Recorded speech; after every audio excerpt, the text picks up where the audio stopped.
Hey guys, what's up? My name's True, and before I start Fridayama, I gotta ask, do you guys like live streams? If you do, follow my Twitch. It's gonna be in the description below. Make sure to actually follow it. We're almost at 20 followers. I know, big, right? And it's a lot of fun because it is an easier streaming platform than YouTube, and I will be streaming there more often. I do stream there already more often. A couple of you guys have already switched over. If you haven't yet, it's worth it. Do it. It's a whole bunch of fun, and you can see me over there as well. To start it off, on Fridayama though, the series in which I answer any question you could possibly ask in the comment section below, so ask your question in the comment section below this video to get answered in next week's Fridayama. Let's start it off with Dominic Smith. If Doomfist comes out, what class do you think he will be? With the new knowledge of the possible Ancora, Spider Tank, and Effie Oladele, I'm going to go ahead and say probably a defense or attack hero now. I did think it was going to be a tank before, but I could see him as a kind of larger defense hero. I could see that. From Mimo TV, favorite Pokemon. There's only one correct answer, by the way. That's going to have to be Farfetch'd.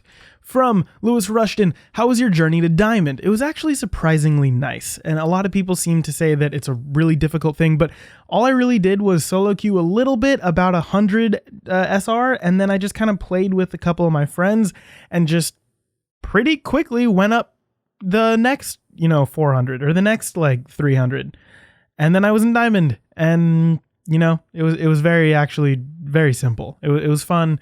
I lost more than I won on the way up there. Why I actually made it up, I can't tell you. My MMR was high enough apparently, and it was an all right time. I think I'm gonna play a lot more comp in season 4, so I'm hoping maybe I can do the same thing, but with more time, get myself up to Masters. From Tai, where do you hope to go with YouTube? By the way, this is Sugar Nips on his second account. Nice. That's good to know. Where do I hope to go with YouTube? Just to infinity and beyond, probably. I'm thinking somewhere around that area in general. From Mitsunari Ishida, do you prefer playing on PC or consoles? I prefer playing on PC. I think it's a lot more fun. I don't hate consoles. I just don't have a reason to play them right now. From Evan Gray, be Grandmaster with every character and never make another YouTube video, or be mediocre and have a hugely popular channel. Choose. So here's the thing. You said YouTube video, and I honestly think that I would rather be Grandmaster. You can't really say every character, so I'm going to change that to top 500.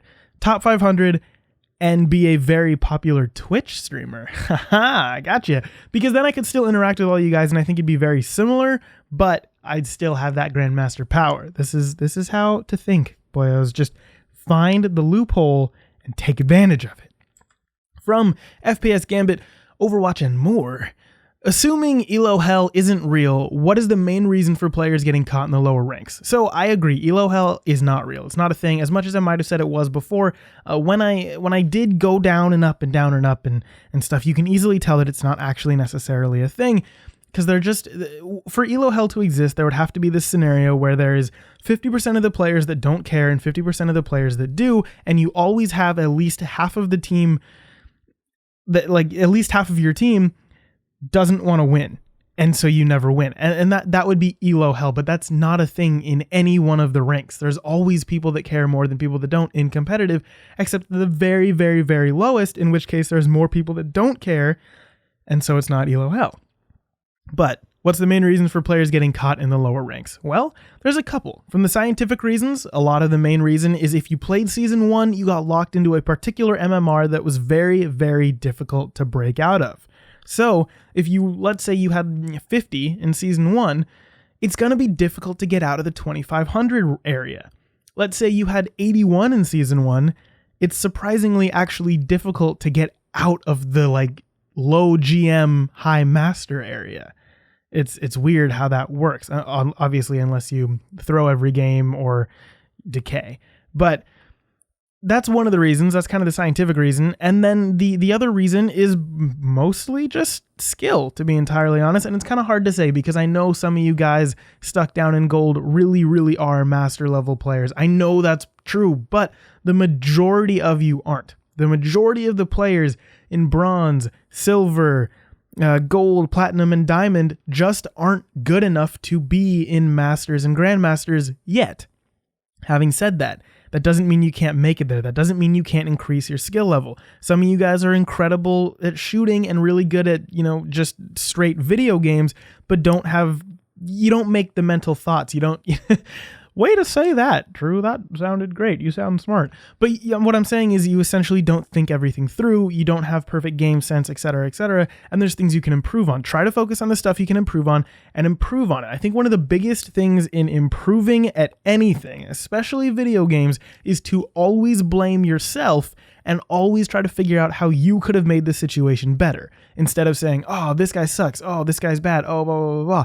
Sure, at a scientific standpoint, you can say statistically there is going to be 23% of the players in Diamond that don't deserve it. Okay, that's fine. But in practice, always blame yourself for when things go wrong and try to see how you could have made it go right.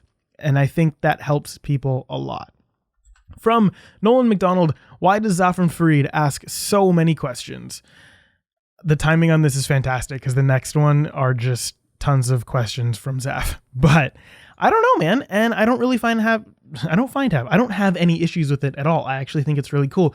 I like getting asked a lot of questions. I really like answering questions, and I really like knowing that you guys actually care to ask them. So if you're going to ask as many as you want, ask as many as you want. Obviously, if you ask, 10, 15 questions, I'm not going to answer all of them because it would get boring for others, but I honestly do like them. So thank you, Zaf. And that's why.